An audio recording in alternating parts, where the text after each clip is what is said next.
Welcome to Stone Soup Poetry.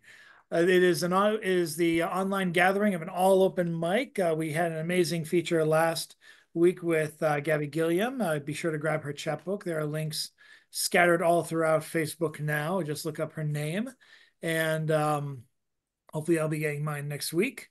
And we also have feature Charles Coe coming in next Wednesday, and hopefully more people more people will be announced as we progress, and I'm trying to get a lot of people who've never been here before.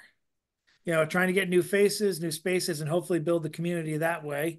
Love to have Gabby Gillian come back. We've gained some people over the last year or two, but we've lost a couple of people. I'm hoping to get them back. Usually around Jack Power's birthday which is September, we get some people coming back. We'll see how it goes, but more things will be announced when they are more official. I make unofficial announcements on the Facebook live stream, but official announcements, I don't want to make a jackass of myself on YouTube. So we will hold that aside. Had a lot happen. Maybe some of that will be reflected in the words tonight. Until then, until we find out, let's start up so we can find out. So we're going to start up with via the Raminator 5000. Let's go to Mr. Richard Spizak. Well, thank you so much, my friends. I hope to entertain your funny bone just a little bit. And of course, I will start with something very silly about politics. Although I focused in this case on Joe Manchin, I think you know the type. So here we go. Hey, say, what's he up to today? I wonder what Joe Manchin's up to today. If not for consensus, that's not how we play. I wonder what Joe Manchin himself has to say. He was never much of a Democrat ever, never sided or confided with Democrats. He was too clever by half. He'd never last. Didn't stand up with them. No, not ever in the past. Knew him as a Democrat. He'd never pass. Not in the tiniest, top of the mindiest, least consequential, reverential kind of play. I wonder what old Joe's got for us today. Come what may, how will he weigh in? What's his parlay? What will he say? Him, the most lugubrious, unscrupulous clothes horse, but hey, I wonder what old Joe Manchin's got for us today. You gotta wonder what's his take on this mess, whose confidence is breached. What will he confess? What will he tell us? What will he offhandedly stress? What will he teach? What soil linen's unbleached? How can he school him with his jackknife so steady the unwary get to rule him? He's put it to him steady. What the envious, tenuous, storied glory undoing, his final road to ruin? Whose lies is he toting? What BS he floating? What's his gossip today? What broken promises? What's his signaling token? Damn, just what jazz will he play? What's up today? We select each tremulous voice contentious, but choice. Well, hey, what's the most vitriolic Republican thinking? And hey, I wonder what Joe's floating today. Avoiding the unifier, search for the outliers. It's so gruesome. Every question, tripwires, deniers, damn crazy conspirers. Not a progressive voice heard. Not AOC, Potran, Warren. Absurd. Like no one's calling out for unity. Like it's their duty to give us a pile of Lincoln stinking duty. Call out Schumer as a lefty. Why, how beradically bereft is he? A middle rower jockeying with his triangulation. Sure, he's a goer. Now a red, according to Joe. Just let Joe Manchin on his yacht. He knows what to do. Natch. He's gleefully expanding his assessment of those hams. He'll rate them in pairs before they stroll down the stairs. I wonder what Joe Manchin's got for us today. So, next up, we've got a little something for those of you who are, noticing global warming. Just in case, this is called Thank the Gods, because of course, so many of us seem to deny science. So let's thank the divine. Thank the gods for air conditioning. It forgives and ameliorates my awful geo-positioning. I need not worry about the heat nor scurry when my sweaty feet refuse to rest in clothed-in shoes. What would we do without it? Heaven, carrier, and train only knows. And refrigeration lets me refine the chill enclosure where I keep my wine, and the freezer where I store my lunch so that in August my salad still goes crunch. And all the merry music of ice in my glass during the hot and sultry days my ancient family tree surpassed. It allows my Coca-Cola stew to bubble and sizzle like, well, you know who, frames and confines my salad and cold cuts too, preserves the food in each plastic container. Now, sure, it sheds little old microscopic plastic taters to taint my bloodstream while it does its work. Does that make me a soda jerk? But when the Texas grid collapses, what you gonna do? How slow at 120 degrees Fahrenheit the slow time passes without a clink of ice in your glasses? No regulation slaps their wrist. And who's exactly to blame for this? No Democrats near to give big business pause. Lordy, lordy, was chumming their jaws. So when in deregulation the grid collapses, trust me, won't be no icebergs clinking in your glasses. And when in deregulation, no air conditioning to light the neighborhood, won't be no televisioning. It wouldn't be good. All those trinkets that surround might as well be paving stones. No, no, no, not a single jingle sound. And the climate aware old weatherman will finally be silent. No more complaining whilst in the TV studio silent stands, whether or not it's raining. No more complaining about climate change while the deck chairs on the Titanic get subtly, almost imperceptibly, get rearranged. Not by scientists, of course. And then last but not least, I offer you this little bit of Olber's paradox. For those of you who are cosmologically oriented, Olber's paradox we're here to explore. Get out one night to go open the door, and when you go out into the night, why is it so dark? Why ain't it real bright? Did the lights just go park? Are they really all right? In an infinite universe in every direction, filled up with bright stars, it's not speculation. Why would it be dark? When everywhere we look, we see stars all around. What could be out there, mundane or profound? He looked for an answer. There were none in his books. In the universe of stars, planets, and nebulae in every direction, who was missing this question? It fueled speculation. Why wouldn't it glow all across the sky? He didn't understand it, and we wanted to know why. Heinrich Wilhelm Olbers wanted to know why the night sky was dark. Why didn't it glow? With all those starry sparks, with millions of stars in every direction, why was it dark? He wanted to understand the cosmic situation. Kepler had argued it couldn't be so. In an infinite universe, the night sky surely must glow. Even Johannes Kepler had these aching doubts about an infinitude of stars back in 1610 from his mountaintop redoubt, even back then. Olbers, old Wilhelm, had a better idea. Born in 1758, trained as a physician, he wanted to see it all, the cosmic condition. But as an astronomer, he was great. He discovered two asteroids, Pallas and Vesta. He predicted their orbits, and here he was at his best. A man who constructed his own observatory, spending night after night, here he was in his glory. History tells us in 1779, he devised a new calculation to track exactly each comet, its path to define. In whatever direction, what would he find? He made the connection. Back in 1811, he had a theory that explained the position of comet tails quite simply and plain. It was the simple pressure of the sun so bright that explained the position of the comet's tail, a very real pressure of light. Not till the 20th century was he proved right in the laboratory observatory late one night. And in 1832, from his observatory, he knew that our Earth would pass through the tail of Biela's comet, but what would it do? Europe was afire. What would it mean? If the doctor's calculations were correct, when we passed through the tail, would the sky catch on fire? Would we see the burning hail? Would ashes and dust fall from the sky? It was certainly the apocalypse, and we all surely would die. Yet the day passed with no calamity, it seems. Despite all their worries and prophetic dreams, our friend Wilhelm proceeded to continue his studies, despite conspiratorial seams and the advice of his buddies. We'll leave it there. Thank you so much, my friends. Woo! Bravo!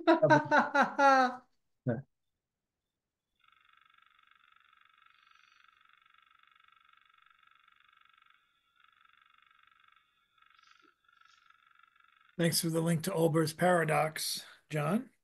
I knew you were going to squeal when he announced that poem. And thank you, Richard, for starting us off proper. Up next, if she's still here, yes, she is. Let's welcome up Jackie Chow. Okay. Okay, my first poem is called A Gospel of Privilege. I cannot think of new shoes when children go without school shoes. Rhinestone studded, patent leather, 3-inch heels. I've had my share of cool shoes. From Doc Martens to stilettos, store windows display make me jewel shoes. Some snooty shoppers stare down at my cheap flip-flops, my pool shoes. So I, Jackie, ask you, my reader, to walk a while in my no fool shoes. Thank you. And this next one is called The Number Poem. Are we allowed to read two poems or one? You can keep reading. Okay, The Number Poem. Never start a poem with the number 0. Not about yourself, especially not about yourself. You want to be number 1, but you got passed up for an honorable mention. You went to a college of your second choice. Three's that third wheel you have always been. 4 is bad luck according to Chinese superstition. 5 is a snowflake that's missing a side. 666 is an omen of the devil. 7 is my birthday, not yours. 8 is good luck, but says who? 9 is the A minus out of a perfect 10. My love for you is infinity, defying all numbers. Thank you. Um, so we're allowed to read two poems. Yeah. Okay, great. Thank you so much, Chad. Yeah, no worries. Thank you, Jackie. Who do I want up next? Let's go to the Generalissimo himself, Mr. Brian Franco. Gracias, thank you. The first poem I just wrote this weekend at Tanish Kaur's Tumble Workshop. It's titled, Actually, the Sun Shines and the Moon Glows.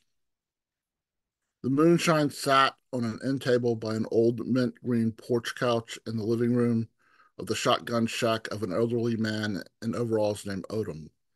There were at least 24 clear flask bottles that came from different brands of liquor that had their labels removed, filled with homemade hooch sitting in nice, neat rows.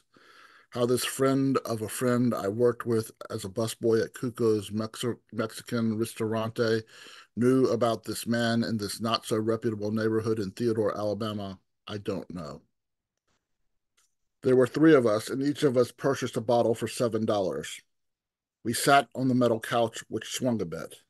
Above the couch were 2 framed Time magazine covers, one of Martin Luther King Jr. and one of John F. Kennedy. He said, "That'll be $7 for each of you boys." The guy who brought us there told us that if we give him a $10 bill, it was his policy. We give him the exact amount or he'd consider the extra a tip. Also, he instructed us to call the man Mr. Odom and not to ask him any questions. I really wanted to see the still, but I was instructed to ask no questions. We each gave him $7 and said, "Thank you, Mr. Odom," as he handed us our bottles of moonshine and paper lunch bags. As we walked out the front door, he said, "You boys don't need to be opening those till you get home, okay?" At my friend's apartment, his friend suggested we mix it with root beer to mask the smell. When I opened the bottle, the offensive aroma was like nothing I had ever smelled before. It smelled a bit farty, but I wouldn't say it smelled like a fart. The root beer did very little to mask the smell, a smell I have smelled in multiple dreams and at times when I find an old Tupperware with a layer of fuzz covering something unknown and stinky in my refrigerator. I left 2/3 of a bottle of moonshine at the apartment and woke up the next day with a hangover like I'd never experience again. And then I'll do one more poem, which is an older piece called Incursion on Filet Mignon. After he cut off a charred edge of steak, before he bit the first bite, he impaled the steak with a steak knife, which stood at a perfect 90-degree angle perpendicular to the steak. He imagined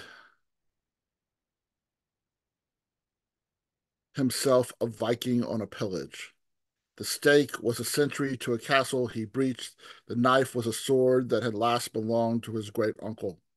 He swiped the sliver of charred meat into the au jus pooling in the plate. then dipped it into mashed potatoes sprinkled with black pepper freshly ground from a 1.5 foot tall solid wood pepper mill his sister gave him as a housewarming gift. He savored the savory bite. As his teeth chewed, his taste buds invaded his brain with endorphins, which found decompression with a single sanguine swallow of Syrah, sending his satiety into a detention until he could attack his dinner again. Thank you.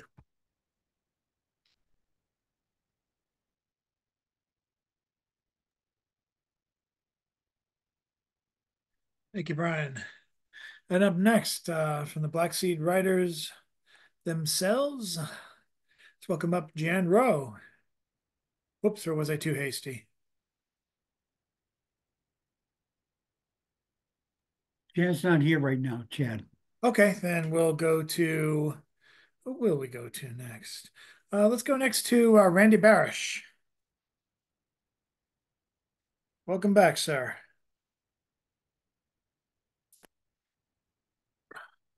You just need to unmute yourself. Can we read one or two poems? You can go for two. We are going 2 rounds though, but yeah, two is fine. Okay. Well, this is something I posted in on the Trending Poets, which I'm part of on Facebook, and also it was like something from a notebook some years ago called Midnight Wind. Midnight wind outside my window, blowing through the trees with its mournful sound, carrying with it memories of the people I've known in the past. Such a lonely sound and beautiful at the same time, marking the time that has passed and the seasons. In the depths of my mind, the eternal sound of cosmos, of ages that sweep forever from my dreams to the far future beyond my death into eternity. The rustle of leaves outside, like the moments slipping by in my life, leaving me a future vision of my weathered gravestone beneath an oak tree in the moonlight of winter, haunting wind passing, a song that sweeps by in sadness and mystery outside this bedroom where I lay, like a visiting old friend, keeping me company and then slipping away back through the trees to far distances as I drift back to sleep. Okay, that's that one. And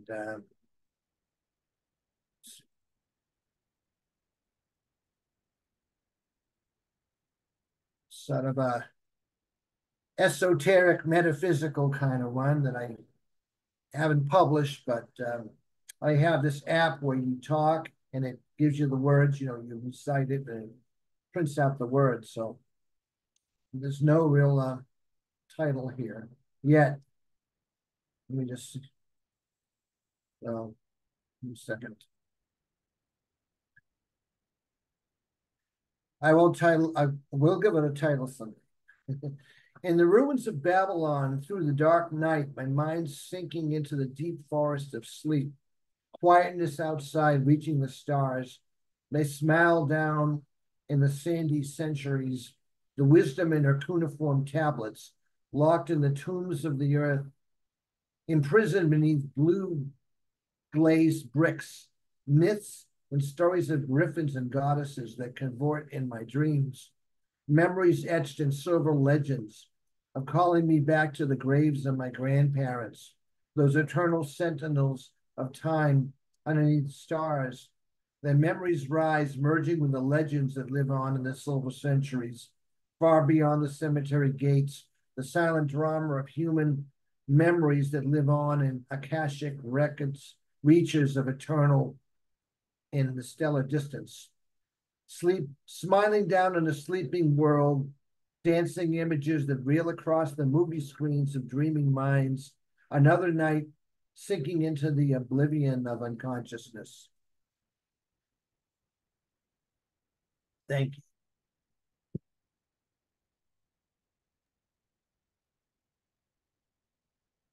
Thank you, Randy. Up next, I'd like to bring up Patricia Kerrigan, who's promised some feisty verse tonight. Okay, you ready for it? Number one, in God we trust. It's dedicated to Magna. Yeah, the Christmas tree. In God we trust, from sea to shining sea. We are the land of the free, home of the brave. The 10 Commandments begin our day. We don't think outside our boxes. We stay inside conservative spaces. Live by laws sanctioned by his anointed profiteer. We wear maxi pads on our right ears, rally for our insurrection, chant the word fight, raise our fists for the one who almost died for our sins.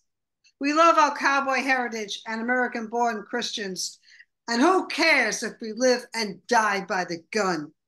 Our Constitution grants our right to bear arms, so American as Granny's apple pie. Listen, you subversives, Jesus loves you and sent our Savior to make America great again on day one. Your books and more will feed the bonfire. A barbecue in hell awaits you, and our thoughts and prayers will feed the flames. With Christ's blessings and the Supreme Courts, our King will make it happen. Blessed be the fruit, Roe v. Wade is dead, and the raped girl will accept God's gift, even die while giving life to that babe. Women, serve your men. Your unions are locked till death do you part. Act like a lady and shut up. Accept another slap and swollen belly. Remember, there are two genders, and Eve, not Steve, was created from Adam's rib, and Christ doesn't like cat ladies. In God we trust because liberals claim that God is a self-centered white American male who plays favorites with corporations and the rich. Not us, the zombie apocalypse, who praise God in America while expecting Amazon to deliver our long-awaited rapture. Want to hear another one? Want to hear another inflammatory one? Here we go. Glass Roses, inspired by J.G. Ballard's The Garden of Time and the Met Gala. You can't wake up and smell the roses when they've turned to glass. Petals too showy, too insular, too inanimate to feel and understand the world outside your garden walls. You, like those fake petals, strut your sculptured bod in gaudy plumage of deceased birds. Wear diamonds faceted in blood and the silent screams of those who work to survive, not to live. Clothes studded in crystals scream, "Look at me!" while another family moves to Tent City. You admire an expensive bag crafted from ice while the children of Gaza gather rainwater to drink. Your extravagance wears designer rose glasses and earbuds, not seeing or hearing the approaching mob, the working poor who fight to keep a ceiling over their heads, stretch shrinking dollars at supermarkets and elsewhere, and American healthcare won't care if they get sick.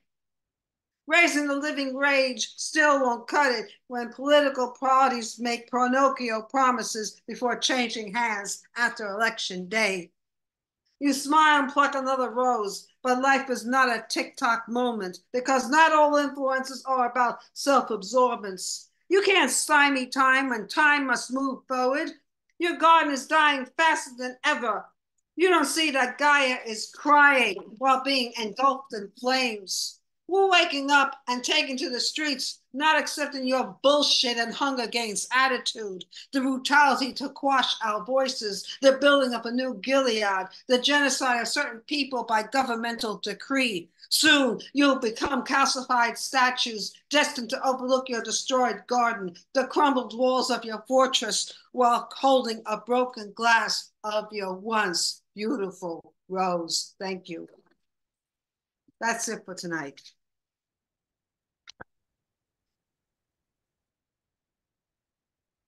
Thank you, Patricia. Let's see who we have next. I want to go to Mr. Robert Fleming, if you please. Oh, and let me get you the share options. I think I forgot to do that again. Thank you. Good evening. I'm Robert Fleming, a visual poet from Lewis, Delaware. I am also a retired television writer And I will tonight also be inviting people to do a cold reading of another one of the greatest love scenes from the movie Gone with the Wind. And I'm I going to want to say, do it. I want to do it. I'm, Me, choose me. yes, I know you're volunteering. Let me just set the stage. Uh, before the script that we'll be reading, the people of Atlanta are leaving the city and they flee and they end up, Rhett Butler and Scarlett end up at the fence where Rhett Butler surprisingly leaves her and joins the army. And here is the scene of their big kiss. So, Bill, you would like to be Scarlett? Well, I will be happy to do anything. You are the producer. You have the inspiration, the thought. You know what I am capable of. Yes, I would be so pleased if you would recreate your role as Scarlett. And James, I'm hoping that you would recreate your role as Rhett Butler. You do that for us tonight, James? Sure. Wonderful. Sure. We I would have be so pleased. It would be a great pleasure to be there with you, Mr. Butler. Thank you. We have one more character in the script, Chrissy. She is a slave girl who knows nothing about birthing babies and has a tendency to become hysterical. Would anybody like to read Prissy? Jackie, I see you smiling. Would you like to Yeah, read I can Prissy? do it. Wonderful. It's only about 3 lines. Thank you. Okay. And now I will share the screen with the script.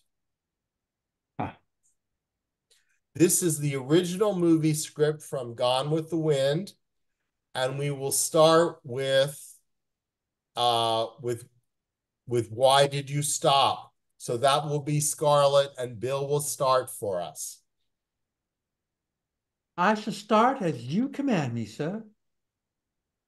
this is the turn to Tara. Let the horse breathe on the bed. Mr. Wilkes, This is you, Miss Jackie. Miss Molly, done. Oh, my eyesight not very good. Let me try it this way. Miss Melly, down fainted way back. Captain Butler. well, she's probably better off. She couldn't stand the pain if she were conscious. Scarlett, are you still determined to do this crazy thing? Oh, yes, yes. I know we can get through it. I am sure we can. Not we, my dear, you. I'm leaving you here. You're what? Rhett laughs, hands the reins to her, calmly jumps clear of the wagon down to the ground. Rhett, where are you going? I'm going, my dear, to join the army. Oh, you're joking. I could kill you for scaring me so. I'm very serious, Scarlett. I'm going to join up with our brave lads in gray.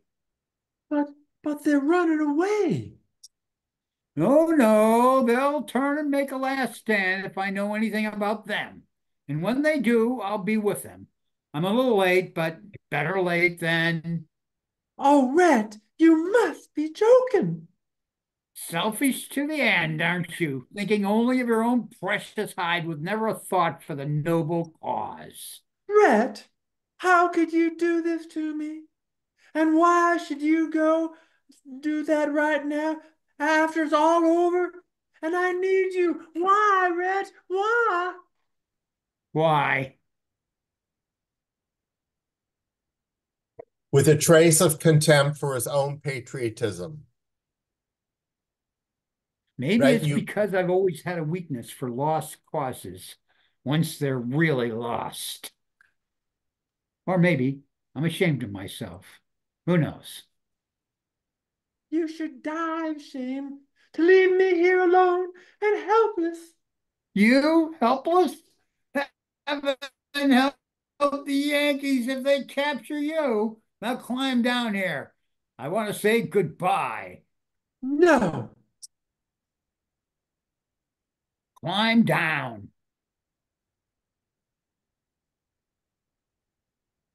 Oh, Rat, please don't go. You can't leave me.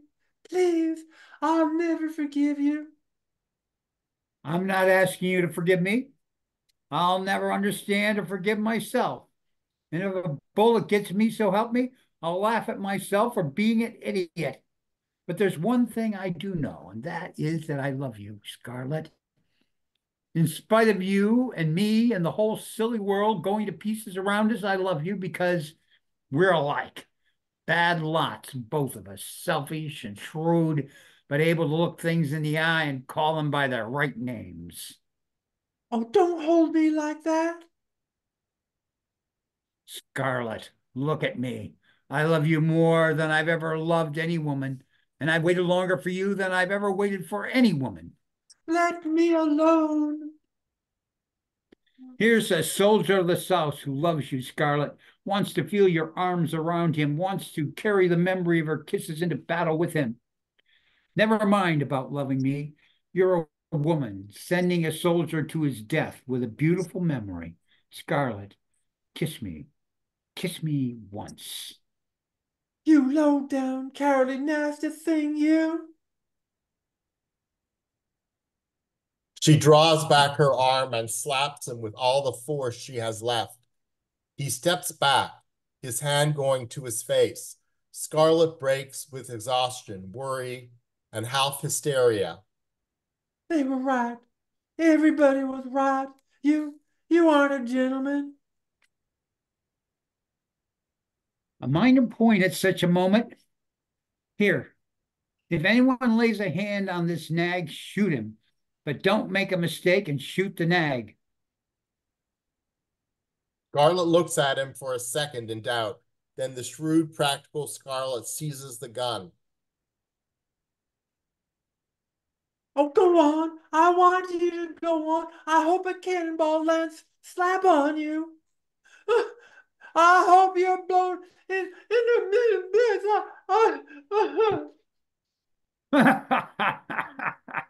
Never mind the rest. I follow your general idea. And when I'm dead on the altar of my country, I hope your conscience hurts you.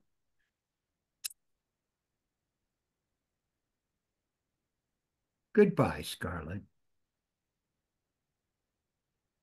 Thank you. I'd like a round of applause for the Stone Soup players reading that classic love scene from Gone with the Wind. Well done, sir. Academy Award. Madam, woohoo.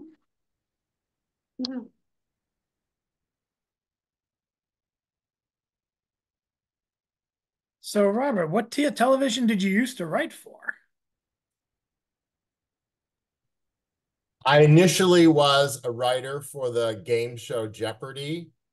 Oh, And then I became a comedy writer for Saturday Night Live, Tracy Ullman, and Jimmy Fallon. no kidding. So you have an That is IMDb page so somewhere. cool. Yes, but now I'm retired. I'll be damned. Well, thank you, Robert. And we are moving on to the next person. Let me see who we have that we haven't brought up yet. Let's bring up Mr. Jon Wesick. Wow, Tracy Ullman. I love Tracy Ullman. She was great. She gave The Simpsons to start. Here's a story that is just kind of new, and I'll just read some of it and maybe serialize it through further Stone Soup readings. It's called "The Rat Who Cried Wolf." My next guest served as a mob soldier for the Arancini crime family. I'm Sarah June Donatello, The talk show host adjusted eyeglasses that had lenses bigger than the Hubble Space Telescope's mirror. Please welcome Joey Elbows Caponata. A man wearing a dark suit over a white shirt with unbuttoned collar walked on stage. He had a complexion the color of Alfredo sauce and a body that looked like he ate it every day. Joey Elbows, you abandoned a life in organized crime to write a tell-all book, Donatello asked. Why the change? It was because of my mother. She was a saint who raised 6 kids after my father died in an accident at the mill. Joey Elbows wiped a tear on his sleeve. When she was dying of cancer, mother made me promise to give up my life of crime. You say you have inside knowledge about the murder of Pete Knuckles Guanciale, who was gunned down at a taqueria on the Lower East Side. What can you tell me about it? Knuckles controlled narcotics for years. When he wanted to extend his territory north of 14th Street, he ruffled feathers. Joey Elbows held up a copy of his book. I put the whole story in my autobiography, My Life in the Mob, which will be released on June 1st. Are you afraid someone will come after you for blowing the whistle? No. Anyone who tries better have a funeral home on speed dial. I turned off the television. It was before noon, and the unpaid bills on my desk weren't going to ignore themselves. Both utilities and cell phone were paid past due. Without the phone, I couldn't get new business, but without electricity, I couldn't charge my phone. With only $89.63 in my bank account, I could only pay one. I'd have to decide once my bottle of Jameson was empty. I swept the papers into a drawer and poured 2 fingers into a jelly glass. Then, in a coincidence that could only happen in fiction, the man I'd watched on the talk show entered my office. You Nick Colcannon? That's me, President and Chief Executive Officer of Colcannon Investigations. What can I do for you? I need a bodyguard. Now that he was wearing a polo shirt, I could see where Joey Elbows got his nickname. The damn things were big as kettlebells. Sure, I can handle that. If I hadn't been so desperate for cash, I might have refused. In any case, my 2 years of BJJ training should be enough to handle any contingency. What could possibly go wrong? I dropped the cardboard box of books on the table and paused to admire the cover image that was all alleyways, Dutch angles, and shadows before sorting My Life in the Mob into piles.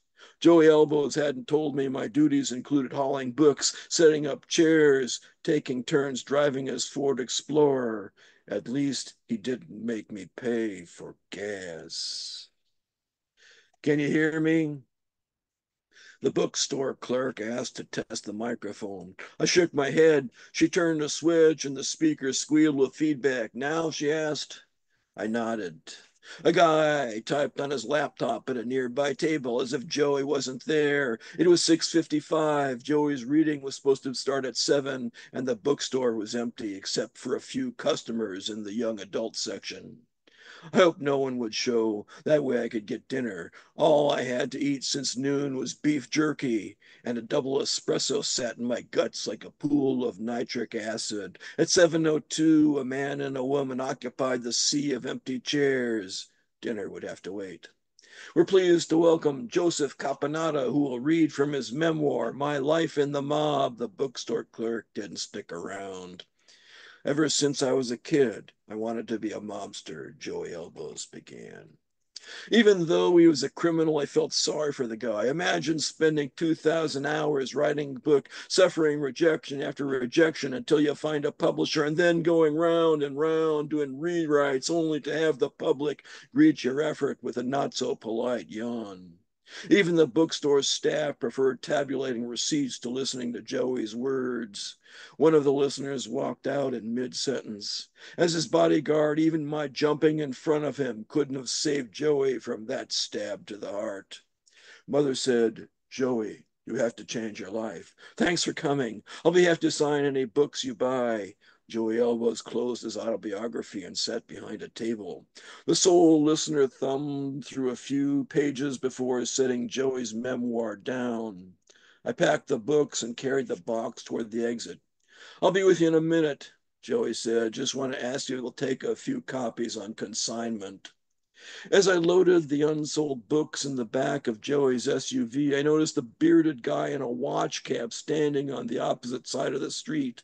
When Joey exited the bookstore, the guy smiled, revealing a gap in his teeth. Get down! I tackled Joey to the sidewalk as the stalker drew a pistol. I dragged him behind the SUV's engine block while splinters of brick showered from where the bullets dug into the wall. I couldn't do much more. My pistol remained locked in my office drawer because carrying it was illegal in the cities on Joey's book tour, and chasing down a shooter unarmed would be suicide. We huddled behind the SUV until the police arrived. I'll read a little bit more in the second half. Thanks.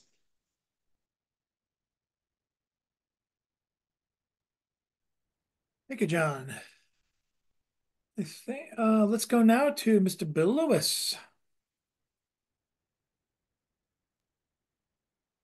Why, thank you, thank you, thank you. It's a pleasure to be here.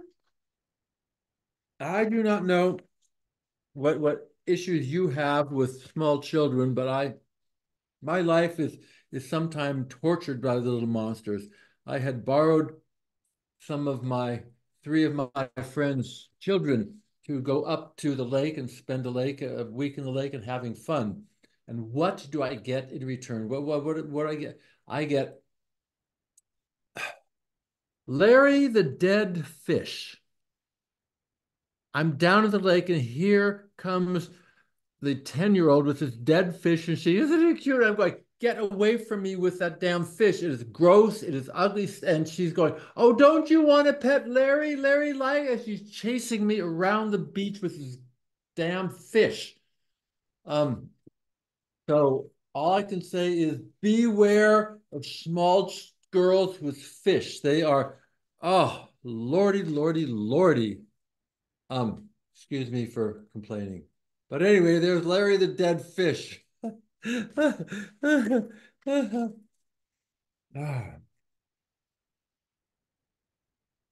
I wanted to provide them a safe place to brood and the freedom to wander about during the daytime.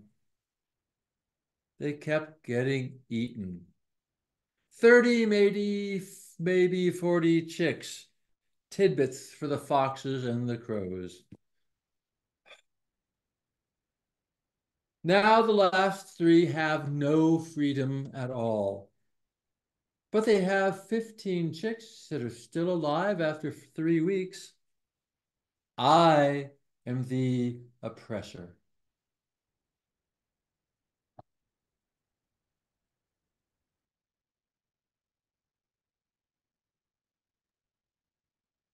Thank you, Bill.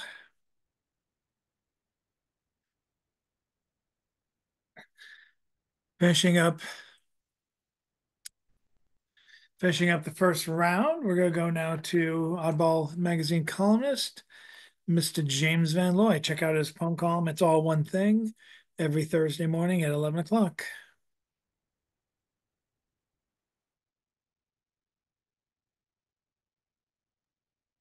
Hi. So,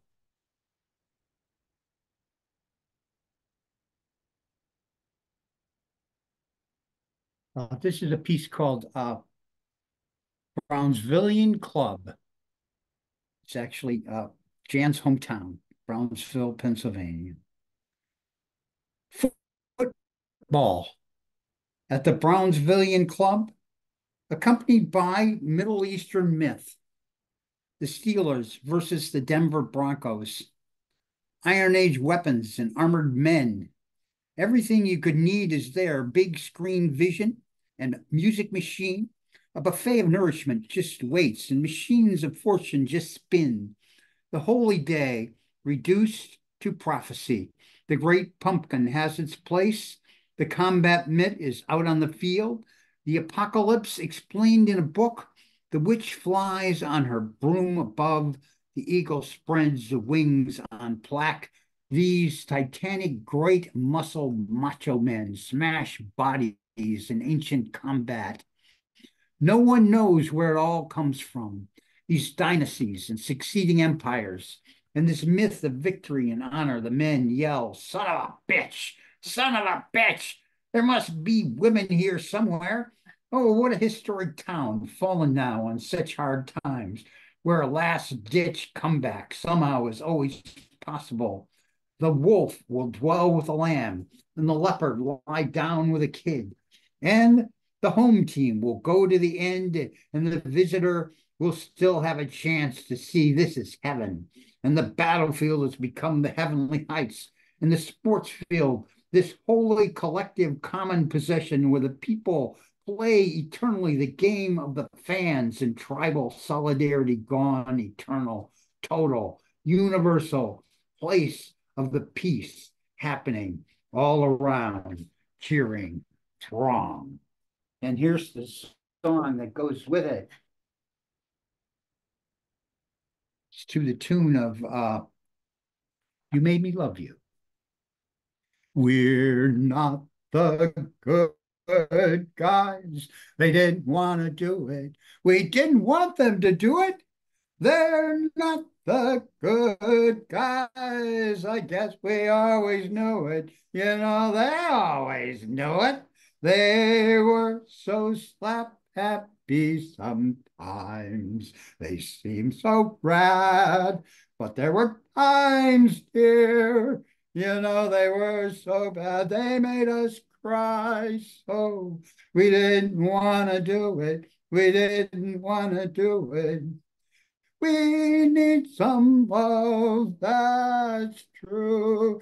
Yes, we do. Did we do? You know we do. Give us, give us, give us, give us what we cried for. Friend of revelation, revolution that we could die for. You know they made us love that. You know they made us love them. And of course, them is the identity pronoun of the 21st century. Thank you.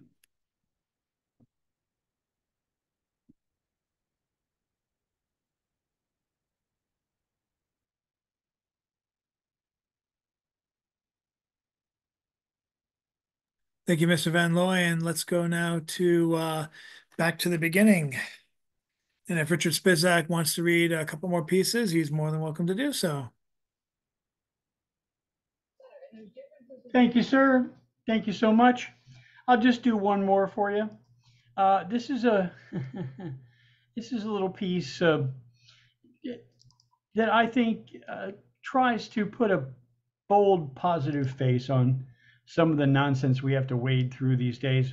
It's called The Uses of Humor. When it's said, or you suspect that all your plans are gone and wrecked, when you're sad, mad, glad, parenthetically had, or simply by something evil or not quite bad, you may stutter and stammer too. When you're in a jam, do you? Reach at length for something potent like a ducal regent or a missing museum docent.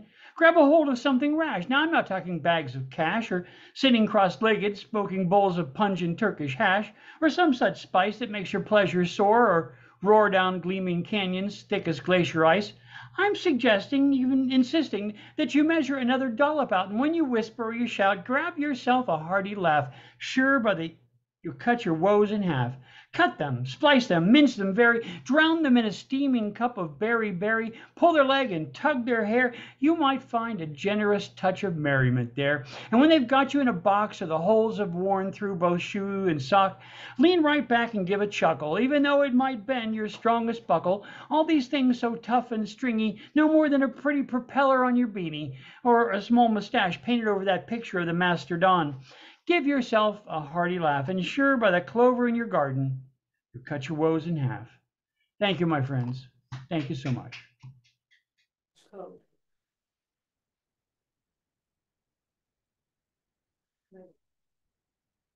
Thank you, Richard. And back over to Jackie Chow.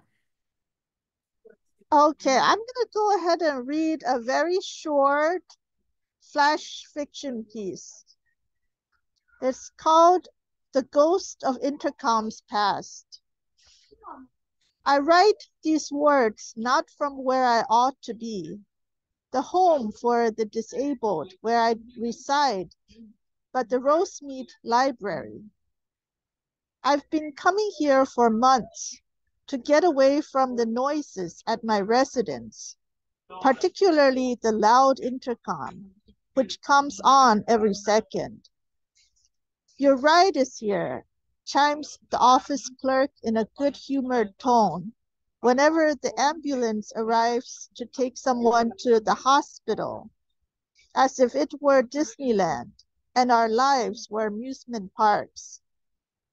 As I idle at my desk, brooding over my unfortunate circumstance, a figure in a white cloak with two holes for eyes sits in front of me.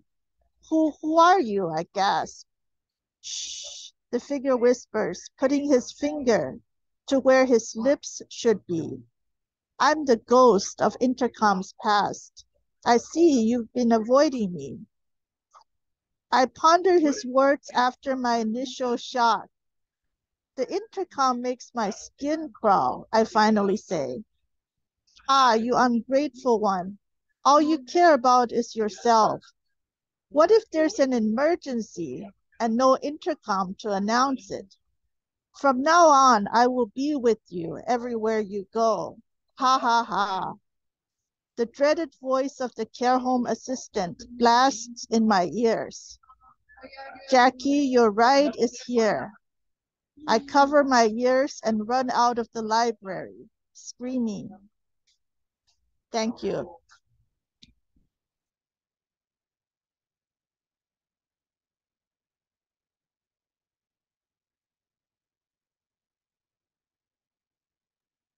Thank you, Jackie. With Brian Franco and Jan Rowe out of the picture, we go back now to Mr. Randy Barish.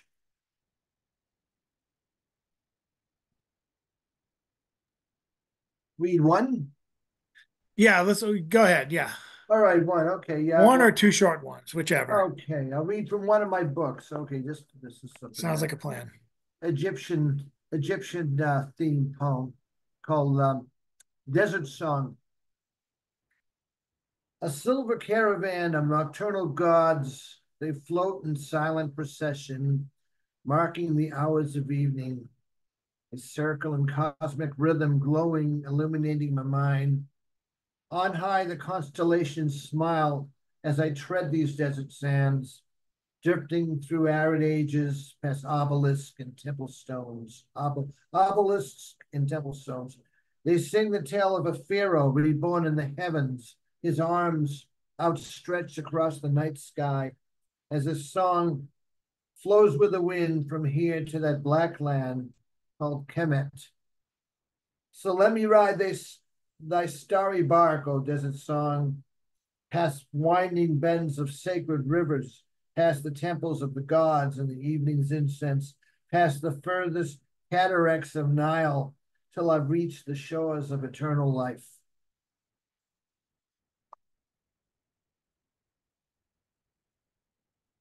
Thank you. Thank you, Randy. Patricia Kerrigan, you have something less feisty, but still. Yeah, very serious. These are Roe v. Wade Senryu.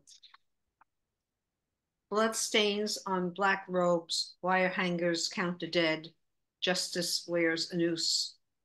Blood stains on black robes, wire hangers count the dead. Justice wears a noose.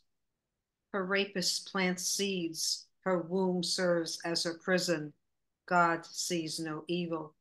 Her rapist plants seeds. Her womb serves as her prison. God sees no evil. The handmaid's duty, a baby-making machine. Dogs get more respect. The handmaid's duty, a baby-making machine. Dogs gets more respect. An orphan surplus. Will Magna care for these kids? Bring back Roe v. Wade. An orphan surplus. Will Magna care for these kids? Bring back Roe v. Wade. Thank you.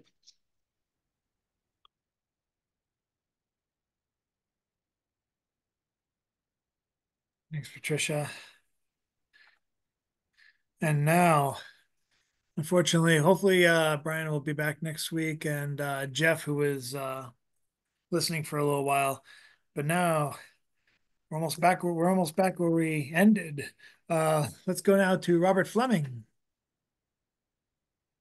Good evening. I'm Robert again. I will be sharing some of my visual art.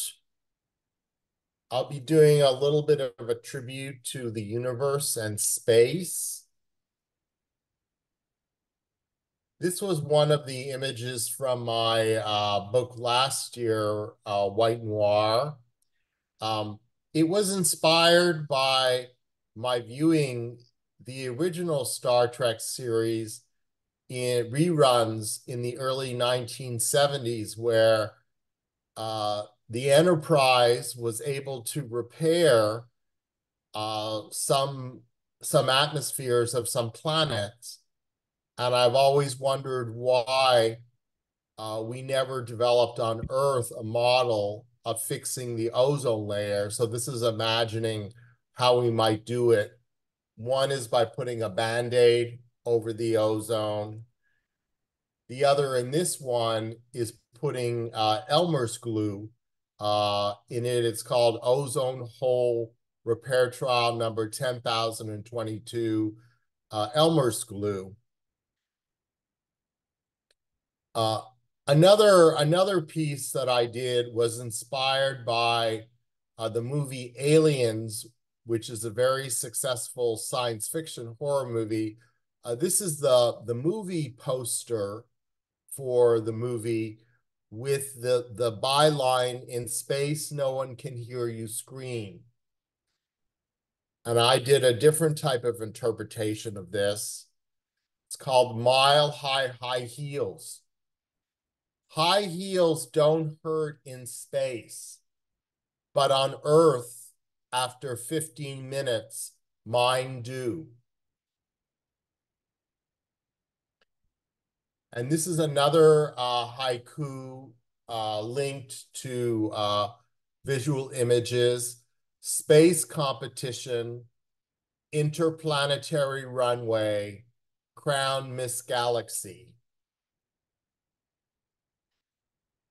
This is some art I did this year for a Four Feathers Press submission called Moonstones. It's called Moon Motel 6. It's imagining there would be a motel on the moon. And this is called Moon Tome Unknown Astronaut, imagining that there would be astronauts who died on the moon. They wouldn't know who they were. The last two was from a theme called Pi. I imagined if aliens came to planet Earth, the place where they could learn the most about humans is to go to a football game. So that's why I placed the alien ship coming to a football stadium. This is called Pi Halftime. And the second one is called Spaceship Uber, where I imagined that a spaceship was either delivering pies to a football stadium or was removing them from the stadium. Thank you for letting me share a visual tribute to our universe and space.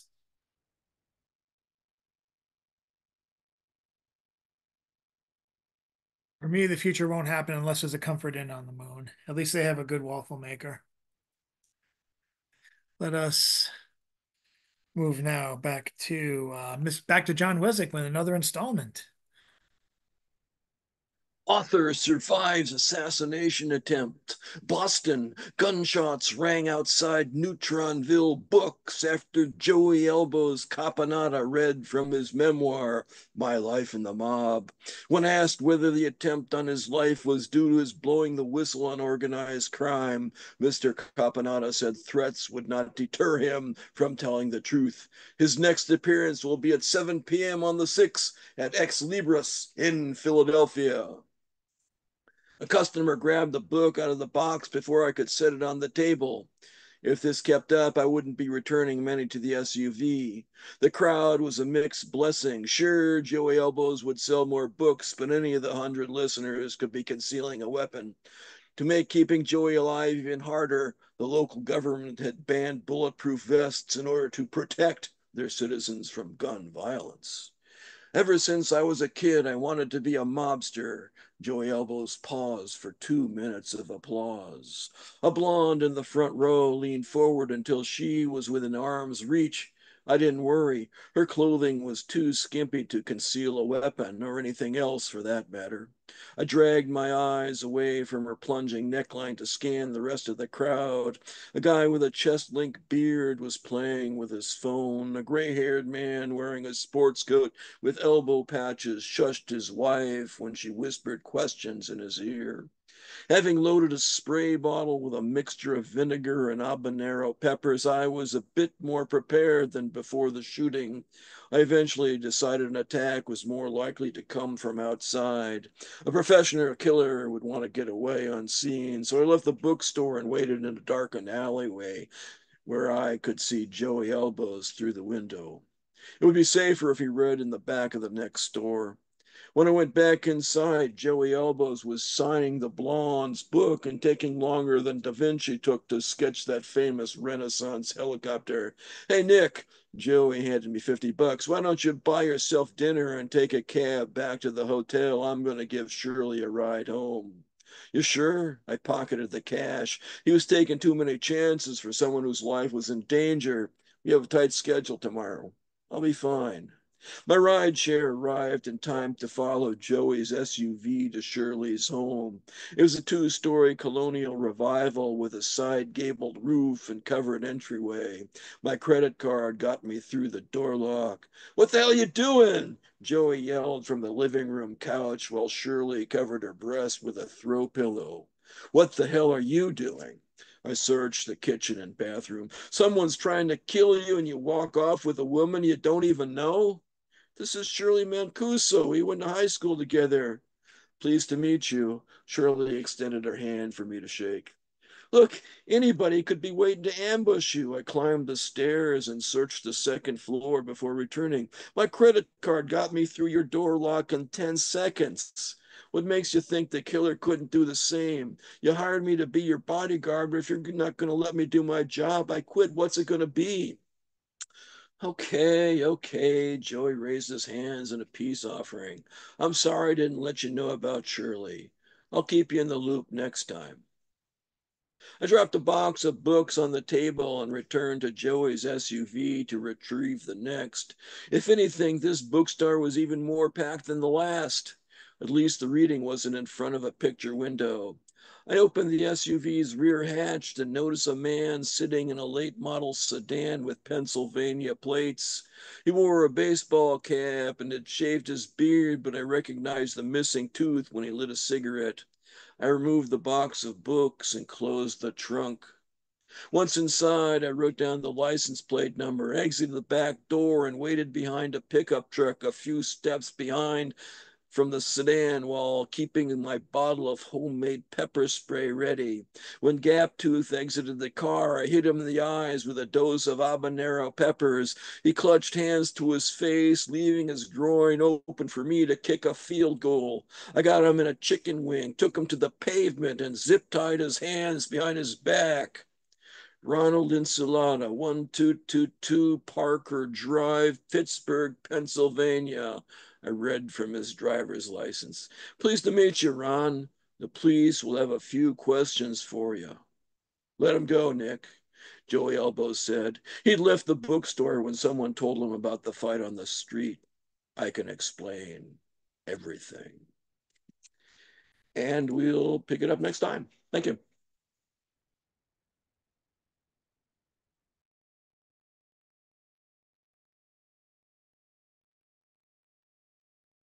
Serialized stories are good for readings. Thank you very much, Jon. Up next, Mr. Bill of the Lewises. That makes no sense at all, Jon. What the hell are you thinking? You can't. I mean, this just doesn't make any sense. Number one, you cannot open doors with credit cards, and he is going to get killed. The guy is going to get killed because he's chasing skirt. So he's just stupid. He would never do that. So I think that there are something suspicious is going on there, Wesick. Oh, I did want to note that Richard, I love the smoothness of your delivery. It's just so flowing and emphatic and rhyming, and it's like it makes me think that you spend lots of time at this, and I don't deserve to be here because I just complain about stuff. But anyway, you're stuck with me. You can kick me out anytime.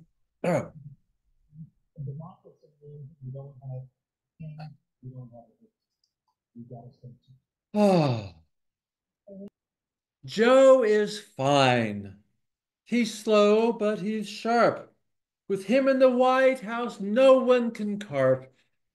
You can believe us, we never deceive. We're the good people. Yes, you can believe. We'll be loyal to Biden as long as he lives. Wealth and stability are the things that he gives. Free public housing for all who are poor. The stock market surging. And then there's more. Defund the police, make everyone free to do what they want to you and to me. When the Supreme Court said no, Joe didn't falter. With a swift sleight of hand, our rights he did alter. With Joe as our czar and Kamala czarina, our democracy's safe like Russia or China. So one more term for our great president, then 8 for Kamala. The White House is our residence. Woo-hoo! Go Joe, go Joe. I'm not really big on Joe, as you can see, but if we're going to be loyal to Joe, let's go and do Joe. Good luck, folks.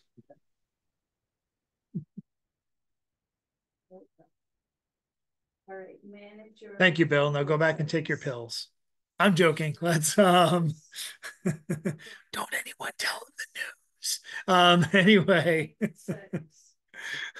So sorry. Anyway,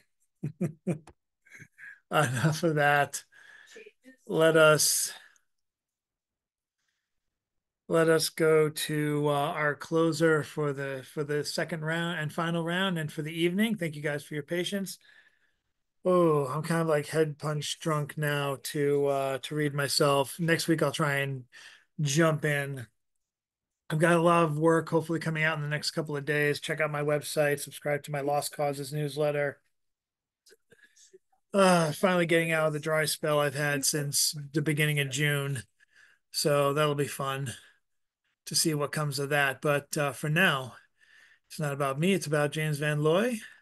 You have the mic, sir.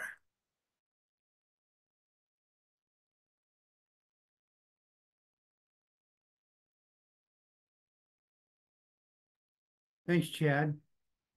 So I have a poem here called, this is called Memories of the Heart. This is a real childhood place. The heart was there, deep back in a last stand of the remaindered forest. It would be waiting for us, bubbling up from its black depths and sliding off in sheets which flow away in a creek past small, dense islands. They could only be reached on bridges of fallen trees. Ah, the greens of the plant world, and the red, yellow, and the blue of the insects and amphibians, the wild jazz of birds, territorial travails, and the sense of life, the matured odor of death, and the overwhelming aroma of the sun. We spun with it. It took us and raised us into the light filtering through the organs of the leaves, and then dashed us down, down, ever farther down, into the abyss of the heart itself, where we could only feel, could only truly know this is where all existence wells from. Now we were touching the place that birthed us all. And here's a very short song. dream when you're feeling blue.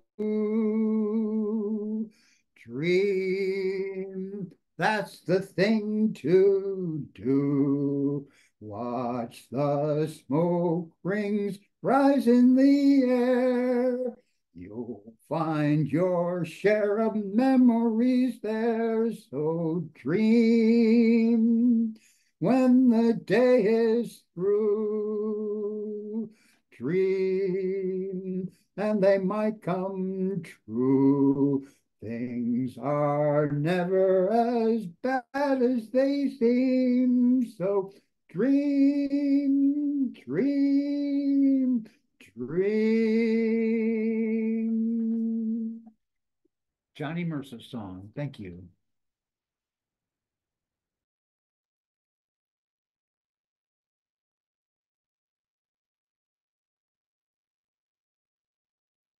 Thank you very much, James, and thanks to all of you. Stay tuned. There'll hopefully be some announcements for pub calls for submissions tomorrow. The one I'll repeat because I had to post it late on Friday is that even though it doesn't say on the main website, if you go to the submittable page, Molecule, the tiny lit mag, will be accepting submissions until the 31st. On the website itself, it says the 15th, but they put out the call a little late, so they're compensating. I'm hoping to get my submission in by tonight or tomorrow. The rest of you, there'll hopefully be some calls going around. I've heard some good ones. I've marked some, and you'll be the next to know by tomorrow around 4 o'clock. Not much else to say except Charles Coe is going to be the feature, and more announcements will be coming for the weeks ahead.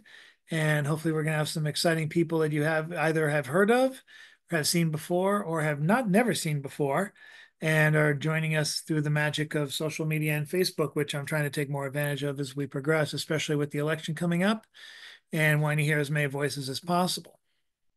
So thank you guys for your patience. Thank you guys for your support. Spread the word, share the videos, share the Stone Soup links if you can, because I would love to get more